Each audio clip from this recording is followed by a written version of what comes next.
Okay, in this video, I'm going to talk about the difference between arrogance and confidence. Now, it came into my mind this morning, and there's a little... I wasn't connecting this dot this morning until later on, that Adam had asked me if I would do videos on confidence, self-confidence. And I said, okay, sure, I've known him since 1981, and so I guess he's confident in that I can do it. Now, I don't think I can do confidence, the definition of it, justice, because there's so much to it. Okay, but to me, confidence is something that's already in you, okay? It's not something you work on the confidence, but you work on the you work on what it is you want to feel confident in. Okay, say, it's like developing a skill or learning knowledge, both. Whatever you need to whatever you know that eventually you can do, and by the time you're there, by the time you can really do it, it's that confidence is in you. You see what I'm saying? Okay, now another part of this.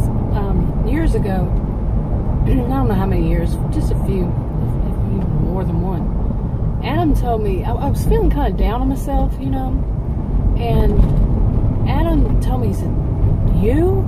He was shocked. He said, you are the most confident person that I have ever known. And he was being serious, he wasn't trying to con me or anything. He was being serious. And he said that he wished he had my confidence. And I was shocked that he said that. I said, really? Really? And I had a hard time believing it.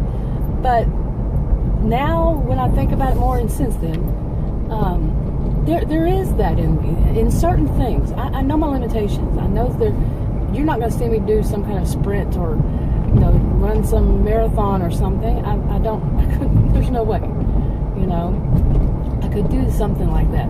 So I know my limitations. I know, certain things about me, like, such as I'm not that great of a speaker. No, I know I'm not a speaker type person.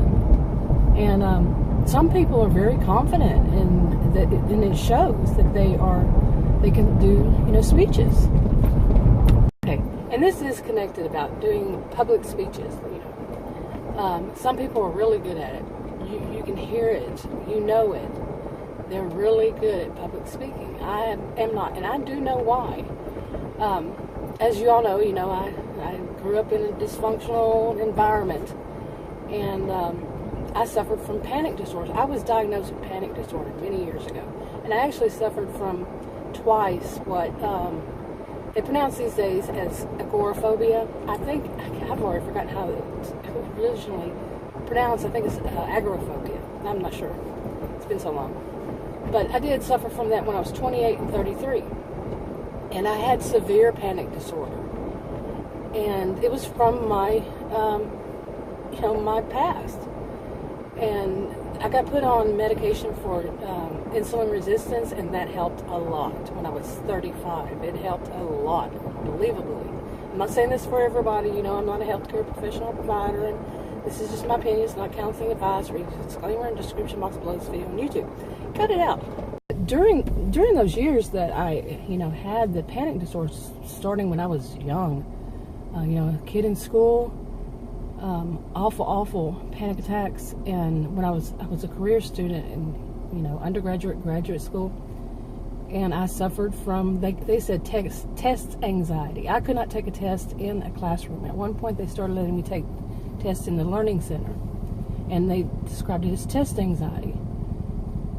So I took the test by myself in a little small room. They had this whole place for people that had different problems with that. But during the classes, I would have panic attacks. Every blue moon, I would have panic attacks. And eventually I did figure out it had something to do with eating, if I ate before a class. But having those panic attacks so bad, I would always make myself, as I would say, as the wallflower, I hardly ever spoke in class. But that was actually part of the problem for me. I eventually learned. Because if I have to be quiet, oh my goodness, I was never good in things like going to church. Any place where I had to be quiet, I would have a panic attack, Now, when I was 35, like I said, I got put on medication for type 2 diabetes, insulin resistance, and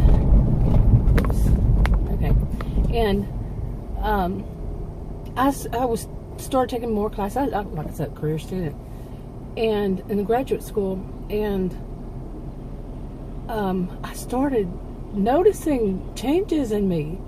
I didn't have panic attacks like I had before. You know, I get sometimes every once in a while a little bit of a hint of one, you know, or something. But I started, oh man, you know, the world, I was on stage, as I used to put it. I was on stage. I spoke out, you know, after all those years. It was like being held down before then. And now I was on stage. I spoke out, you know, and everything.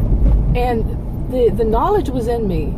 So as I developed that skill of speaking out in class, I became more confident. Now, it wasn't something I was working on the confidence, like I said. It was working on the skill, you know, that I could speak, you know, that I could actually do it without having a panic attack. Now, there's still more to that, but I could tell some stories. But yeah, the confidence was coming in. But I would never be a good public speaker. I taught at college and university. And I still wasn't that great of a speaker, however, you see. Of course, I knew the subject, you know, subject matter. They wouldn't let me teach if I didn't, you know, but the speaker part of it was a problem for me. And it's something that I know this is me, and I know this in me. I can work on it, and you bet I do, but yeah, in me, I'm not that great of a speaker. So this is something I'd have to work on, that skill. Now, there's, like I said, there's some people who, they're great at speaking, but they don't know the subject matter. And with that, I'm finally getting to arrogance. Okay. Now, you can be a great public speaker. Great. And, you know, give them that. They are a great public speaker. But if they don't know the subject matter and they're making it up themselves and they're speaking, there is a problem there, because people are going to hear that they're a great speaker and they're going to believe them, whatever they say. Now, if they don't know the subject matter, they're what are they teaching? Something that's false. Is that a good thing? No. Especially depending on the subject.